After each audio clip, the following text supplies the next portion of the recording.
Beep, beep, toot, toot. Hey, good people. It's your Alabama church girl here. First, giving honor to God, who is the head of my life. To all the leaders, saints, and friends, hurry up and get on in here. Get on in. Come on in. You are welcome on in. All right, good people. We are back again with our book reading. Or let's read Our Kind of People. All right, so we've been reading we into this book, Our Kind of People. Author is Lawrence Otis Graham. This book is a fabulous document of the elite blacks and how they separate themselves from all the rest. All right, so we've had chapter one, we've read through chapter one. We are into chapter two, and this is chapter two continued, discussing Jack and Jill, where elite black kids are separated from the rest. Now, before we get into the video, I want you to go ahead and like it up, like it up, like it up, please.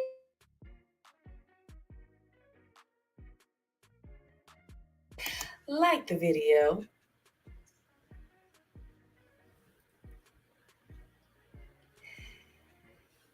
And once you've liked the video, make sure if you aren't already subscribed that you go ahead and do what?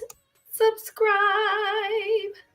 Yes, ma'am. Yes, sir. Go ahead and subscribe so that you can get all the notifications when we're going live with more content, more great content, taboo topics of the Black church and the Black community. And this is definitely a taboo topic of our Black community.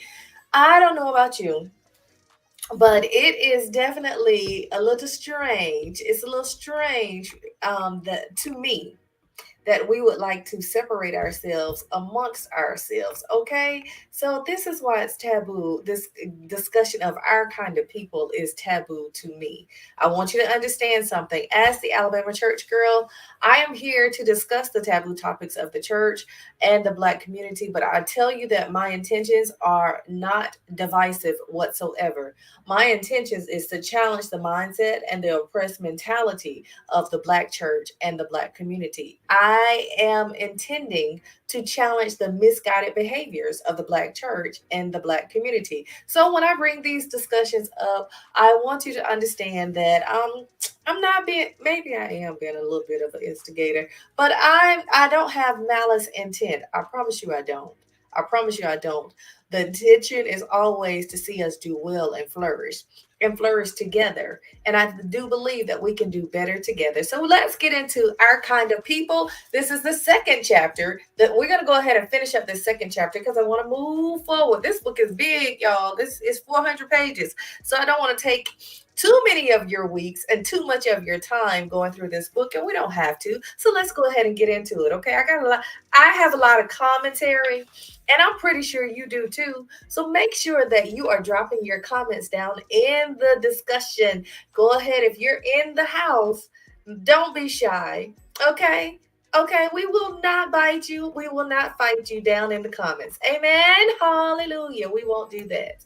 All right, so let's get into chapter two, Jack and Jill, where elite black kids are separated from the rest. Now, mind you, these are mindset discussions. So I have mentioned for the past couple of weeks now that this if you want to see a depiction of what he's talking about, the best example that I can show you in on television right now would be first of all the show Our Kind of People. It was modeled after this book. You can stream it on Hulu, definitely. So that would be the first example. The second example would be the Real Housewives of Potomac on Bravo TV. So, and I put some links in the comments with some commentary regarding the Real Housewives of Potomac.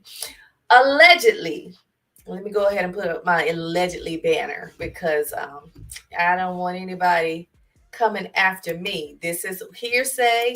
This is not firsthand account. So allegedly, the reality TV show, The Real Housewives of Potomac, was intended to be a show regarding the group, the organization Jack and Jill of America. But once the leadership of the organization knew that cameras were filming and recording, and I believe it was little bit unorthodox, uh, they put a halt to that. So allegedly, Bravo didn't want to get rid of the content, so they changed the show into the Real Housewives of Potomac. So in that, you will see the nepotism and the colorism on display in the Real Housewives of Potomac.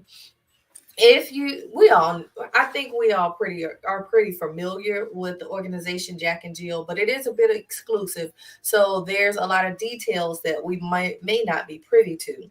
So Mr. Lawrence gives us a little inside bird's eye view of what's going on behind the gates and behind the doors. All right, so let's get into it. All right, so we'll start where we left off. And where we left off, Mr. Lawrence was telling us, he was narrating how he had gone to a Jack and Jill event earlier in the day. Once the event was over, him and some of the other young people met at a very nice townhome or apartment on Fifth Avenue in New York. And this was his first experience having tea with a butler to serve him with white gloves and a suit on. So let's get into it, okay? He said later that afternoon, the whole group moved on to one of the Jack and Jill members' apartment on Fifth Avenue, where the mother's kids were having tea and dessert snacks while partaking in a discussion of black role models and getting a tour of the members' family art collection. Excuse me.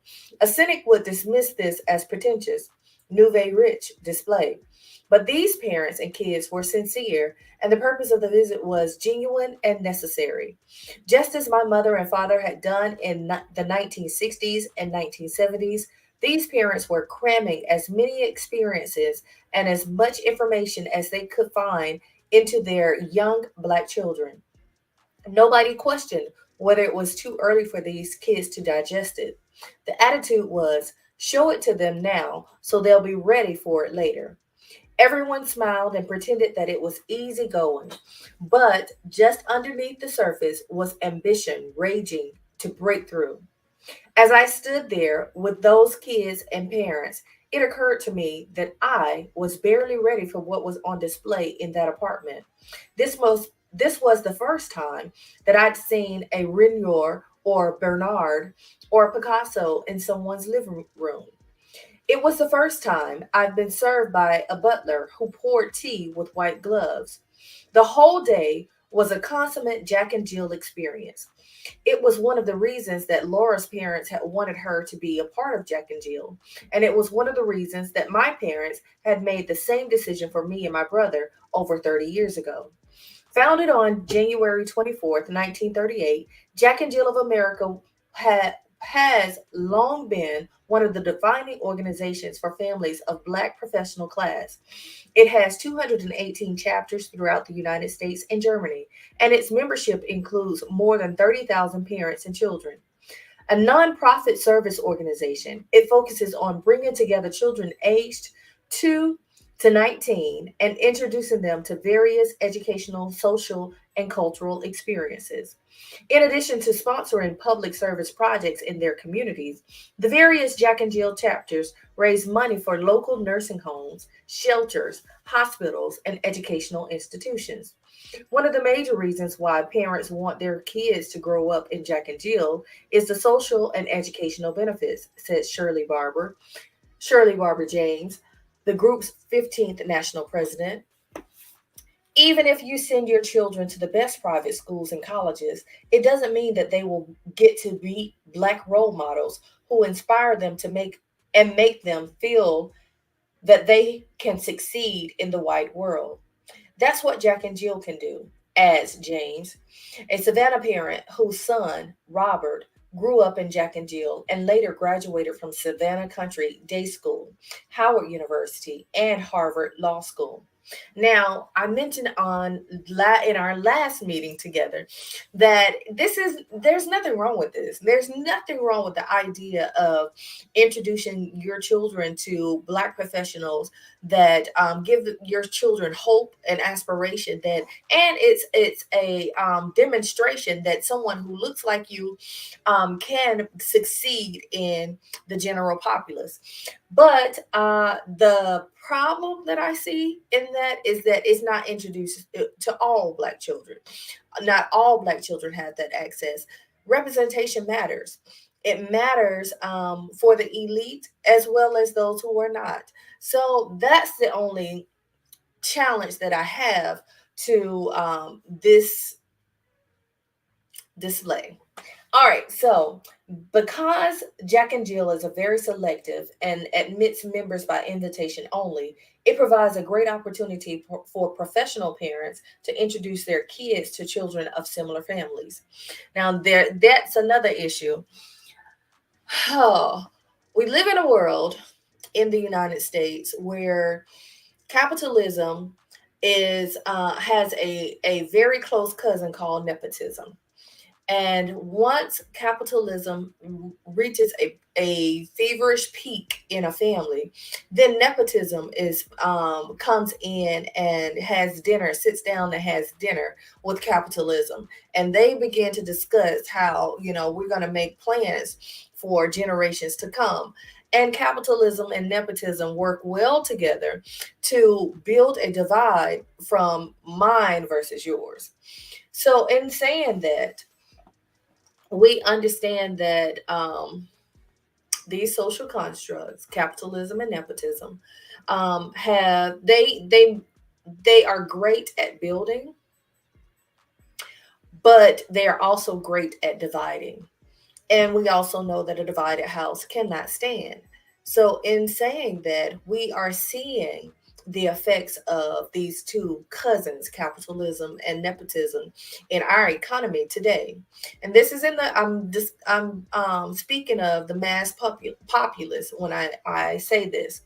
But what I don't understand is, as a slice of the pie, why would the Black community take on these same social constructs and enact them within our community? When we see that it does not serve the general populace well, then why would we do that to ourselves? Because it would do us a greater damage, because we are just a slice of the pie. We are a smaller community. We're just a little piece in the puzzle. So when we put such a heavy burden of these cousins on our community, it's going to have a heavy and disastrous effect. So, anywho, for generations, it has served as a network for parents who want play groups for their children, as well as a network for young adults who want companionship, dating relationships, and ultimately marriage partnerships. William Pickens, who was first enrolled in Jack and Jill as a 2-year old in 1938, says he wasn't surprised that he eventually married a Jack and Jiller.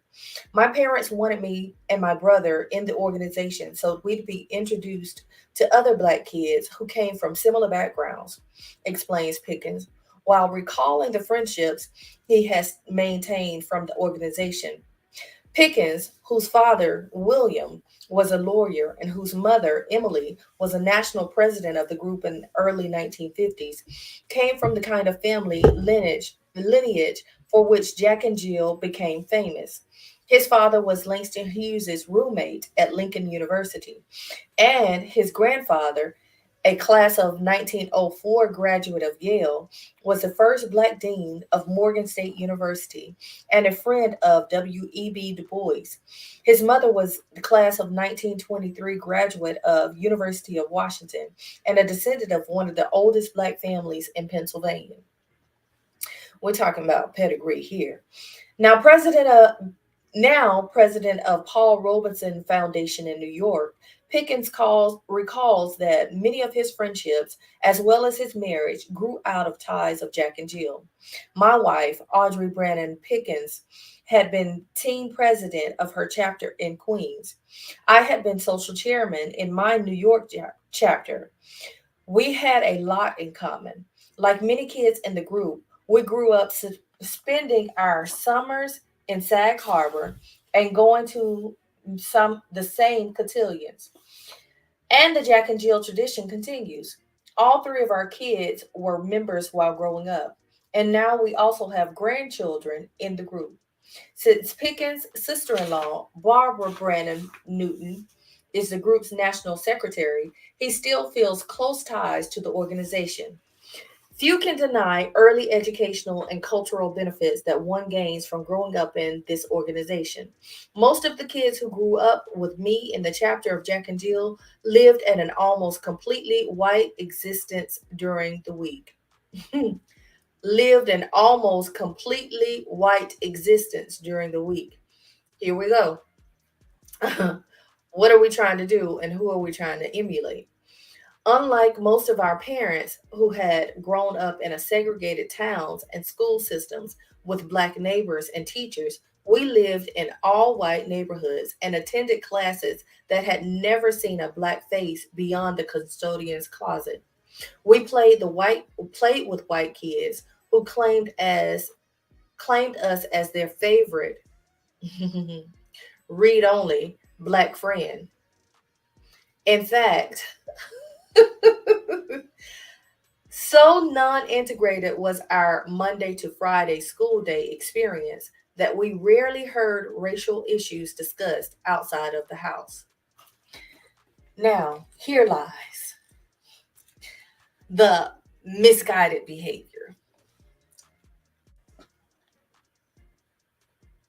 There are so many people that grew up, black people. I'm speaking of black people. There are so many black people who grew up in a predominantly white experience that they can be classified as whitewashed,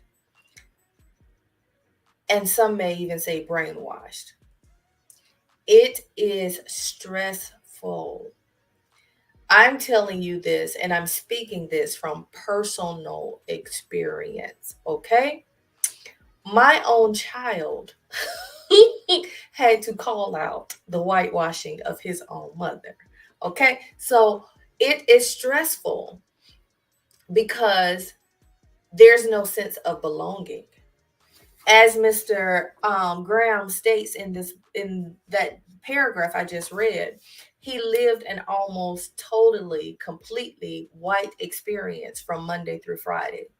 So it's stressful because even though I am playing with these people, I'm still an outsider in the group. Even though I'm playing with these children, or it seems as though I'm playing with these children, I still am not considered a part of them.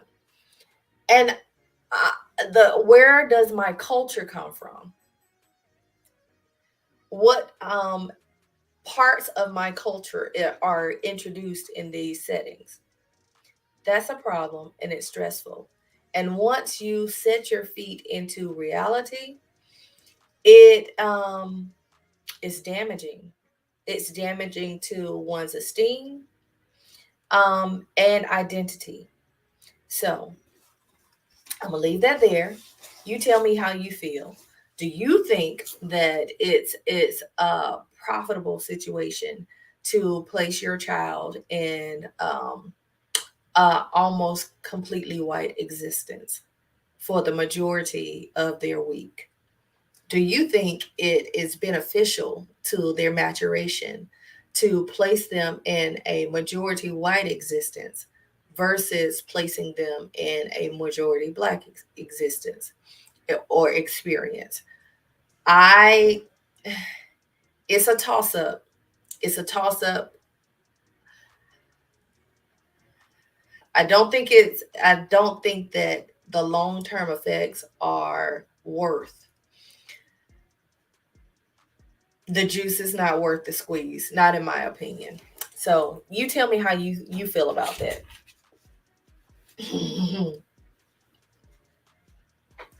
But when Saturday came, there was a collective sigh of relief. See how the stress comes out? The collective sigh of relief as we could remove the masks and settle into our black upper class reality. So, just like I was just stating, y'all, I'm reading this for the first time with you. So, I didn't even know that he was going to mention that he was wearing a mask. He said that we could remove the mask. I think I skipped a paragraph, but he said that we could remove the mask and settle into our black upper class reality. Let me go back to that paragraph that I skipped. My white friends knew I was different. But except for the occasional slip up on their part, there was almost unspoken gentleman's agreement between me and my white friends that nobody would remark on my blackness except to ask me for a translation of occasional black slang words they heard on the Flip Wilson show, or to answer some dumb question like whether we tanned in the sun or put starch in our afros. In a sense, we were all on our best guarded behavior.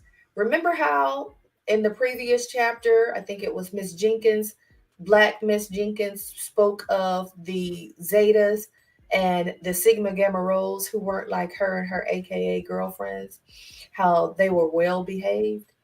It's the same type of conversation. It's the same type of language. It's just that in this sense, in that sense, Miss Jenkins was using that same type of coded language against other black people. Whereas Mr. Graham is explaining that it didn't even feel good for white kids to use this type of language with him. All right, so continuing. Um, in a sense, we were all on our best guarded behavior, politely answering naive kids with non threatening responses that carefully distinguished our annoyance, carefully disguised our annoyance. We were black kids living in a white world that had strict rules of conformity. Have y'all watched the Netflix show They Clone Tyrone? That one powerful quote in that show, that assimilation is annihilation. When you learn to assimilate, you are annihilating your own existence. It's okay to be different. And we celebrate diversity. Yes, it's okay to be included, but we can be diverse and be included. I don't have to conform. Even the Bible tells us to be transformed by the renewing of our minds, that we should not conform to the world, but we should be transformed by the renewing of our minds. So, this is what? This is definitely a mindset moment.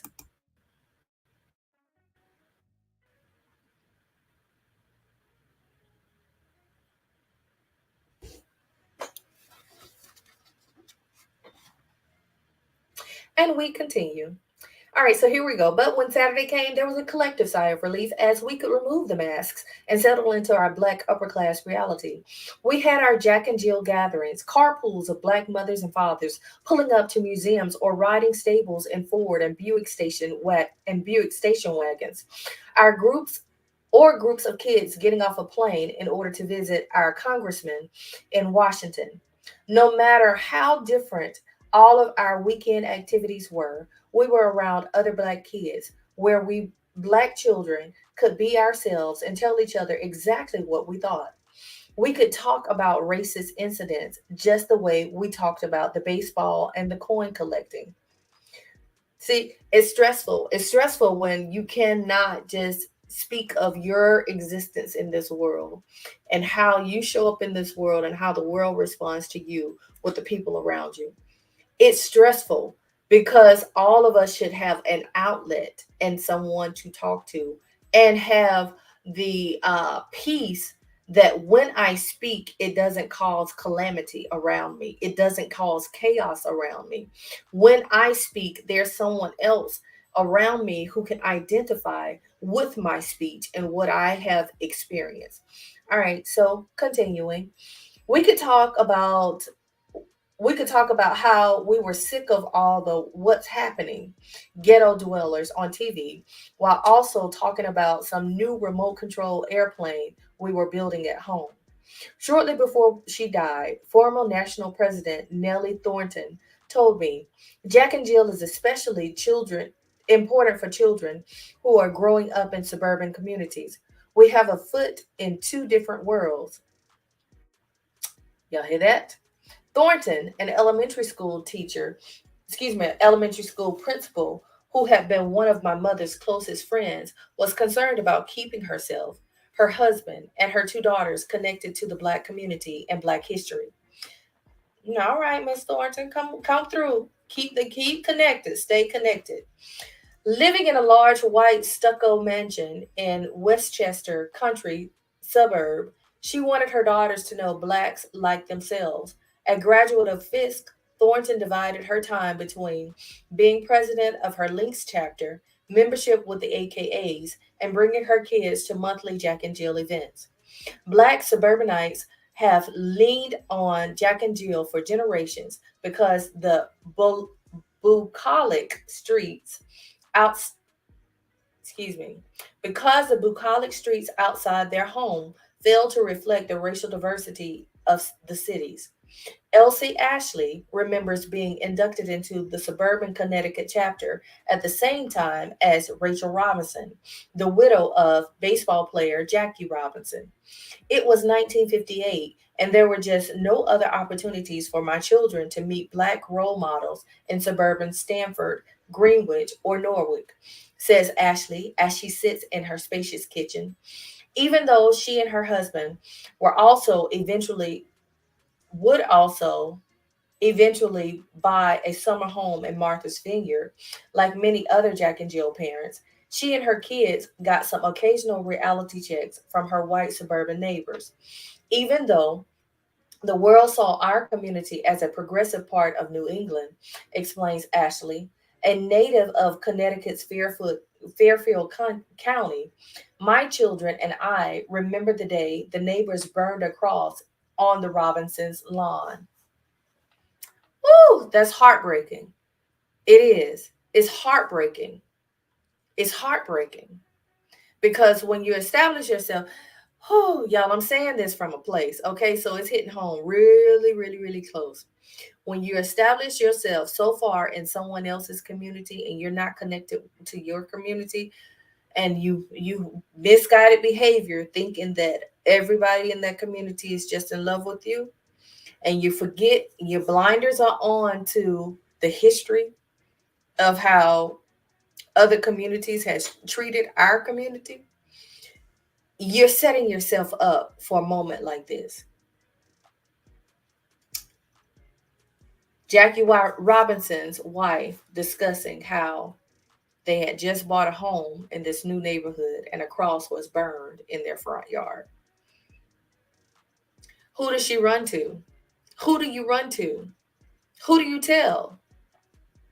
Because if you've separated yourself from friends, family members, churches from across the tracks because they were black, they were too black. Who are you going to run to for safety and security? Who are you going to run to for defense? Who are you going to run to help you stand your ground in this situation? Because your feet were planted in the murk and the mire. Amen. Hallelujah. Ashley's daughter, Yvonne, doesn't allow such incidents to cloud her memory of being black in such settings. I told y'all, I've shared with y'all how I have a mother, or may she rest in peace, who never wanted to talk about the incidents, the racial incidents that she experienced in her time of growing up in the 60s. So this is a thing. It's a thing. And it's definitely what? A mindset moment. Some things are tough to discuss, but it's necessary to discuss. I know some things are taboo to discuss, but it's necessary to discuss. And just because it's necessary doesn't mean that it has to be negative. We can discuss, we can have conversations. Come now, let us reason together. And at the same time, just because what we're discussing is a hard topic to discuss. It could also be a resolving moment. It could be a my God today. Bless his holy name. I'm just saying.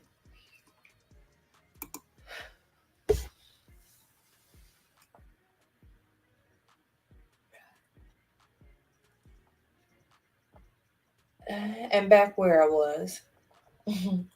As she recalls, Jack and Jill picnics they used to enjoy on the Robinsons' 5-acre estate.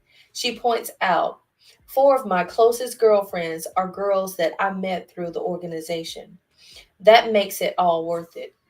Even though Jack and Jill kids were, in general, a bit wealthier and far more cynical and sophisticated than my well to do white friends in my neighborhood, I felt a lot more secure around the Jack and Jill kids. And that's how we all do. We feel more secure around those who look like and operate and have the same social and cultural norms as us. Mm. I felt I knew where I stood with them, even though the ones whom I didn't like and who didn't like me. There were ones who I didn't like and didn't like me. That's how community goes. You're not gonna like everybody. There was no hidden racial agenda, as there was among some of the white classmates at school. In Jack and Jill, we all said what we thought, not as a school or in a neighborhood where whites were curious about racial issues, but talked around them about by asking instead about some black sitcom character or making a reference to some new dance move they saw on Soul Train. As white classmates avoided the real issues, much of what we thought went unspoken, which is dangerous. It's dangerous. It is. For example, if a white kid at school didn't invite me to a birthday party or bar mitzvah, I didn't know if it was because he didn't like me or if it was because he and his parents didn't want a black in their house or at their club. All right, so you're asking the question, and I hear you. Why is it dangerous that the unspoken questions are still lingering? It's dangerous because you can misinterpret someone's behavior. It's dangerous because that misinterpretation could lead to some type of tension, some underlying tension. That underlying tension could fester into either a jealousy or a hate or um, even some type of grievance with a person. It's not good. It's dangerous. And when you are afraid to just have open conversations with people, all of us know that when we are afraid to have great lines, open communication, that it leads to a lot of tension, confrontation that is unnecessary. Think about living in the house with your spouse and you guys are not communicating well. One is thinking one thing, the other is thinking something different. And when you finally begin to open your mouth, you're acting out of what that conversation that was going on in your head. And it might not line up with reality. And that's dangerous. That's dangerous to relationships. So it's best to be free and open to discuss what you need to discuss. And let's come now, let's read it together, get this air atmosphere clear. All right, so tell me what you think. Do you think it's dangerous or not? Because hey, I could be wrong, and I'm okay with being wrong. We can discuss it in the comments.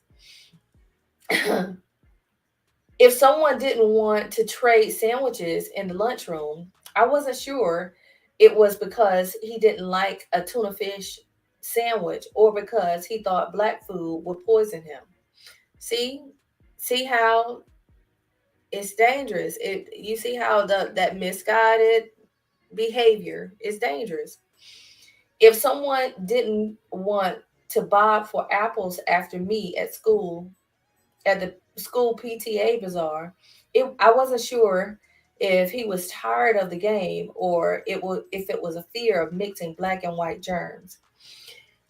And can you understand how that has to be stressful on one's psyche to always have these questions about your blackness, to always have these questions in your mind of how others relate to me or choose not to relate to me or interact with me? That's stressful. I think that's, like I said, the juice is not worth the squeeze for me. But you can, hey, make your statements, make your voice known in the comments. Tell me if it's worth it in the long run for you. These are all the incidents that happened to me. And although they occurred 30 years ago, they still hurt. Yeah. Uh-huh. It still hurts after they have happened, as if they have happened yesterday. At school and in my neighborhood, race was always a part of the unspoken subtext. Maybe it's paranoia, but it's clearly something that other Jack and Jill kids saw Monday to Friday too. On the weekend, we could all escape. In our elementary and junior high years, it was not something we could articulate. But as we got older, we became more aware that our experiences, no matter what city or town we lived in, were not that different. And being able to talk about them was a kind of salvation. Savannah's Shirley Barbara James says that Jack and Jill kids are introduced to a variety of important issues and experiences through groups program. Many of our chapters have taken the children to Africa and other places where they can learn about our people's history, says James, who raised three children in the organization. My husband and I sent kids to the best private schools in our city, but we realized that our socialization would not be fully realized in the academic setting. We needed the church, the family, and Jack and Jill. Hello, church. How you doing? Because James's children attended the academically competitive Savannah Country Day School. She was comfortable with the academic experiences, but she wanted to strike a balance with leadership and cultural programs that included greater racial diversity. And I also wanted them to attend cotillions and parties that with other Black children, the Savannah native adds. While the organizations operate with local chapters or branches, Jack and Jill is actually controlled by a national office, with each local chapter chartered under the group's constitution and bylaws. Each chapter, in turn, is broken down into special age groups consisting of toddlers aged 2 to 4, young children aged 5 to 8, preteens aged 9 to 11, junior teens who are 12 to 14, and senior teens who are high school aged. Age appropriate activities are provided for each of the different groups. The parents and the officers, usually the mothers, although fathers are allowed to participate, chaperone their child's groups to museums, theater performances, sporting events, and overnight trips to historic places in the United States and abroad. There is an activity at least once each month, and there's often a focus on learning about Black history. Most of what I know today about the early accomplishments of Blacks. I learned by growing up in Jack and Jill. Depending on the size of each chapter's separate age groups, monthly organizing meetings are held at members' homes or at local clubs or hotels. During the year, there are usually 2 to 3 parties just for kids. At least two will be semi formal or formal. And at least twice a year, there will be a semi formal or formal party given at a private club or hotel just for the parents and their invited guests. Many of the Jack and Jill chapters also sponsor debutante cotillions for those young girls who have reached their senior year or in high school and who simultaneously graduate from their chapters. Regardless of their age, the members get a heavy dose of tradition and organizational history. When I was growing up, I was always aware of the group's history. At a local conferences, at local conferences, there were always photo displays of past officers. At national conferences, there were always speeches by officers. Knowing who started the group and who was still around was something we were compelled to know and remember. Wh- When Jack and Jill's official founder, Marion Turner Stubbs Thomas, first developed the idea of the organization with Louis Dench in Marion's Philadelphia home with several other mothers in her city, she had the same concerns for her children as did other well to do Black women who saw their kids growing up during a period when Blacks had access to few positive Black images and few activities that brought them into contact with other middle and upper class Black families. The daughter of Dr. John P. Turner, a surgeon who was the first Black on Philadelphia's Board of Education. Marion was born in Philadelphia and graduated from the University of Pennsylvania in 1930. A child of affluent and worldly and worldly parents, she attended the Sorbonne, then returned to the United States and married the thoracic journalist, excuse me, married a thoracic surgeon, Frederick Douglass Stubbs, in 1934. After Stubbs died, Marion married Detroit physician Alf Thomas. Girl, Marion had to be a bad girl, honey. You get one physician after the other, you get a surgeon, then you get a physician. Come on, Marion, come through. She must have been cute. Cute, cute.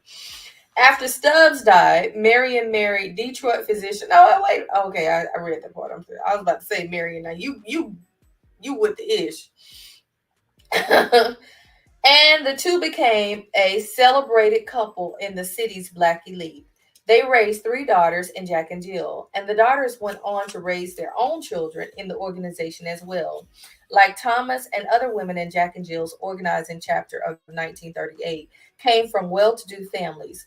Among them was Helen Dickens, a physician who later became a professor and an associate dean at the University of Pennsylvania School of Medicine. Sadie T.M. Alexander, an attorney who also earned a PhD from the University of Pennsylvania in 1921, and whose husband, Raymond Pace Alexander, was a Philadelphia judge, and Dorothy Wright, who was married to Emmanuel Crockman Wright, son of the founder of the Citizens and Southern Bank and Trust Company. Dorothy Wright, who was also pivotal in the later creation of the elite Black women's group, the Links, was the first national president of Jack and Jill. Today, most parents are attracted to the organization for the same reasons that inspired these founding mothers. Of course, some of the parents see it as a way to establish themselves among the Black elite in their communities, says a former Oakland Jack and Jill mother as she tells about the culprits in her own chapter. But most simply recognize the need to introduce their children to role models, since many of them live in or utilize schools in predominantly white settings and want their kids to meet other Blacks who understand their experience. Anita Lyons Bond of St. Louis agrees. Our three kids were in predominantly private school, but mm-mm, St. Louis Country Day was a private school, and they needed the socialization skills that this group teaches. Bond, a former chapter president, and her husband, a prominent surgeon, both believe the group teaches confidence. All right, now let's stop for a mindset moment. Have a question. I don't know your finances or the state of your economics, but if you were in the talented 10, if you were considered the elite Blacks, if you um, If your finances propelled you above the rest of your community economically, what would be your preference? Would you prefer to continue your family structure and communal structure as is, or would you prefer to separate yourself as being different and superior? Question. Jack and Jill was extremely important to my sisters and me because it constantly reinforced the role of education and excellence in the Black family, says Elisa Shabazz, daughter of slain civil rights leader Malcolm X and Dr. Betty Shabazz. When you are attending competitive schools and predominantly white, and when you are raised in a world that only profiles white success stories, says Shabazz, who grew up in the same Jack and Jill chapter as me while she attended the exclusive all girls master school in suburban Dobbs Ferry, New York, you will need to be exposed to Black success stories. Many non Jack and Jillers would probably be surprised to learn of the number of celebrity families who participated in Jack and Jill. But for a lot of the kids of famous Blacks, a place in Jack and Jill was a safe harbor. Even though some of us whispered about the celebrity of Shabaz's family, for the most part, they were just another group of kids in our playgroup. It was a situation that offered much more normalcy and much less scrutiny than that would ever find in white schools and neighborhoods. Now working as a public relations director in New York area, Shabazz recalls her Jack and Jill years fondly and back to black children continues to give back to black children through her activities in the links and her various programs and support young people. It was a challenge growing up in the spotlight, says the attractive popular Shabazz. But thank goodness my mother realized that Jack and Jill would expose me to educational activities and to role models and other Black families who wanted the best for our kids. The impeccable resumes and the of the organization's past presidents demonstrated to local chapter members, the others that professional accomplishments were crucial to Jack and Jill's success. I never heard this stated explicitly, but I always was aware that women who had been running the organization were completely and fanatically attached to what the elite valued most. Uh, y'all know anybody like that? Come through. Come through. Where you at, girl? Where you at? Over here. Mm-hmm. Always seeing a label, a name brand, a comforter set that has somebody's name on it, a robe that has somebody's name on it, a bag that has somebody's label on it. Because this is what makes me elite. This is what sets me apart when I can wear a label, somebody else's label. All right, all right. The fact that these women had the best social connections was another indicator that the organization wanted to represent the most elite families in the city. Not coincidentally, almost all the past national presidents have been members of the exclusive Links group, as well as the Deltas or AKAs. Let's go back over here because these girls are either Deltas or AKAs. All right. I'm just saying. I know this is free, full promotion for the Real Housewives of Potomac, but I'm telling you, if you want to display or an example of this type of mindset on display, go on over there and check out RHOP. Okay, it's on full display. Um, they long considered the choice. Okay, they long considered choice college sororities of the Black elite.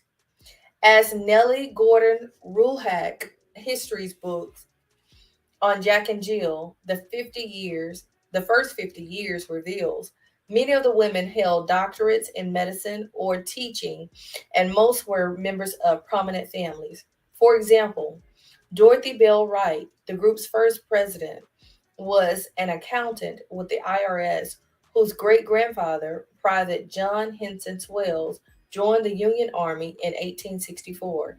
Her husband's family had founded one of the most respected black banks in the country. Dorothy's daughter, Gwen Wright, remembers growing up in a home where famous names and faces were always passing through. Because of my parents' activities in black organizations and businesses, says the Philadelphia native, who also belongs to the Links. Many influential people like Mary McLeod Bethune visited or stayed with us.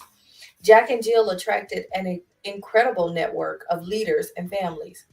Emily Pickens, the second president of the group, was descended from John Montier, a Philadelphia resident who appeared in Benjamin Franklin's 1790 census and built a historic home that has stood since 1770s. A class of 1923 graduate of the University of Washington, she was married to a successful attorney. Her son, Bill, still visits the Jack and Jill kids, whom he met in the late 1930s and 1940s. Most of my friends are children of Jack and Jill, of the Jack and Jill mothers that my mom worked with, says Pickens, a resident of New York City. How far we gotta go? My God, it gets long. Other national presidents of Jack and Jill attracted intellectual prestige, a quality that brought depth to the group. The next three presidents, Alberta Banner Turner, Nellie Gordon Rulehack, and Ruth Brown Howard, all held doctorates. Turner had been the first black to earn a PhD in psychology from Ohio State before serving as professor of psychology at several universities, including Wilberforce and Lincoln Universities. Rulehack, who sat on the board of directors of the United Cerebral Palsy Association, had earned master's and doctorate degrees from Columbia University and the University of Sarasota. She was one of the she was the child of an old Philadelphia family, and her father and grandfather also had doctorates. Her successor, Ruth Howard, was a graduate of Wellesley and Columbia and received her PhD at the Catholic University before writing several college textbooks and joining the faculty of San Francisco State University. Whoa, that's major writing college textbooks. All right, so leadership programs from socially elite and the intellectual elite, and then the professional elite, was evident by the 1960s. Ninth and 10th presidents, Marion Chivers Chauffeur and Pearl Balshaut, I think I'm saying that correctly. Please excuse me, Pearl, if I mispronounce your name. Both graduates of Howard Medical School were physicians who practiced respectively internal medicine and ophthalmology. Others, like Lillian Adams Park and Margaret Sims, Eleanor Deloche Brown, Ramona Arnold, and Nellie Thornton, Shirley Barbers James, and Eva Wonton, were all educators with master's degrees or PhDs. Not surprisingly, most of them were also members of other black groups such as the Links, as well as predominantly white groups like the Junior League. The credentials of the people that have been running this organization can be unique and quite intimidating, says Jack and Jill alumni Henry Kennedy, a judge in Washington, D.C.'s Superior Court. The families that belong to the organization and the mothers that hold the offices reflect a unique mix of black and white social credentials and political activism. Come on, come through, come through, come through. I'm just telling you. I'm just telling you, go on over there, make sure you check it out. Right. The families, okay. They represent the very best that Black America has to offer. And this is a great standard to set for kids who are looking for role models, adds Kennedy, who grew up in the Washington chapter before leaving for Princeton and Harvard Law School. As one of three siblings who went to Princeton, he knows that being a member of the group made a difference in their lives. Like Kennedy, I would agree that the credentials of Jack and Jill members is, in particular, and the accomplishment of Black people in general were dished out at all times to us as kids, no matter what the events we participated in. All right, we're going to stop there for this evening. And next time we come back, we're going to be moving into chapter three. Chapter three, the Black Child Experience, the right cotillions, camps, and private schools. Then comes chapter four. We're going to touch on these, okay? Because it gets lengthy, y'all. But if you haven't gotten your book, please go on over to Amazon and pick up your book, purchase your book. Please support these Black authors, get this Black content, create your Black library. It's important for us to create our Black library for our generations to come, create a legacy of literacy in our own families. It's important for us to keep this Black literature alive, keep this type of Black history alive, because we are living in a society that is trying to bury it and bury it quickly and deeply.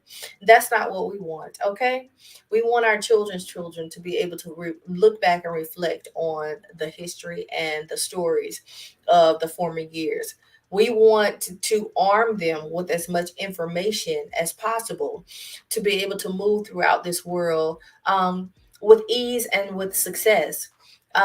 It's impossible to defeat the raw against us if we don't know the weapons that have been formed against us. Okay, amen, hallelujah. So it's important to keep history flowing and tell the stories of what weapons have been formed against us, so that our children can be armed with knowledge to be able to defeat it. With that being stated, I really appreciate you joining me on this evening. And I also have to give a big, huge appreciation hug to those ladies who. I answer my phone like, what's happening? What you saying? Like, you trying to get bags in? 5 minutes, much I know that you're rattling. Yeah, cush the body, don't ring my phone unless you want a party. I'm grafting, I'm the cocaine cowboy captain. I don't know why your man keeps acting.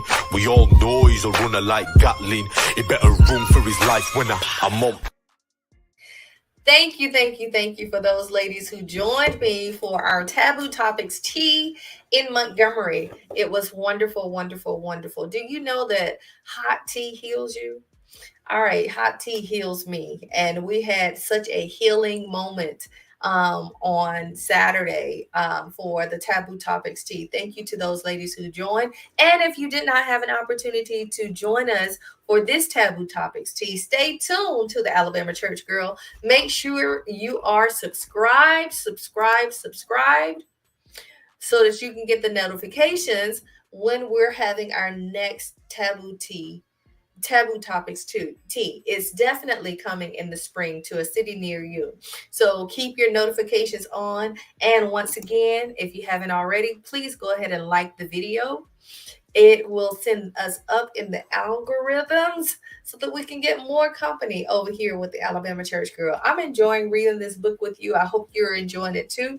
Please put your comments down in the comment section, and I will see you for our next session of Our Kind of People. All right, I enjoy. Until we meet again, love God and love your families. Mwah.